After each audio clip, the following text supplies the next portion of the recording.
competere is the Latin word for competition. It means to strive together. And so we try to go ahead and develop two things, and this takes time. This is one of those things that's really fun and easy on paper, and it sounds real sexy, and then you go implement it, and it sucks, and then it takes 2 or 3 or 4 years until like it becomes part of your culture. It doesn't happen in 2 weeks. If you think it had, then like they're hiding it from you, right? And this is the tough one. Competere means to strive together. This is the reality, right? If we ask somebody in this room to sprint to that wall by themselves, they're going to give what they think is their best effort, right? If I ask that person to sprint to the wall and I put another person next to them and say, you both sprint to that wall, the personal best is going to come out, right? Competition is an opportunity, not a threat. We have to have competition. It's the only way we'll find out what our personal best is. Okay? No one set the world record for bench press in their basement. It never happened. They did it in an environment of energy of other guys who could bench. And it wasn't a threat, it was an opportunity.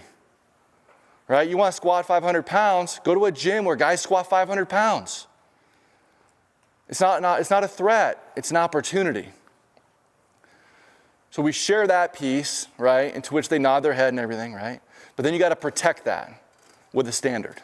So we call it the ideal, right? The ideal is the standard for each area in the national tournament. Okay, this is the execution that's required in the national tournament in these different areas. So every day when we do in our competition stuff, right, and you have a winner and a loser, every competition has an ideal on it. That's typically above the 2 people that are in the room at that position.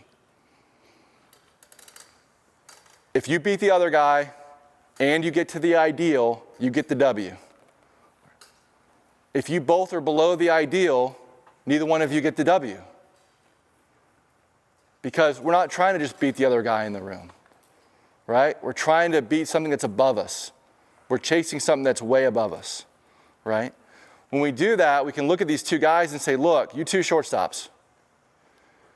If you guys realize that the focus is about getting to each other's ceilings and that you need the other guy to get to your ceiling, and if you push the other guy and you help that guy get better and he helps you get better and you both get better and you're pushing each other every day, the chance of you 2 finding your ceilings are much greater.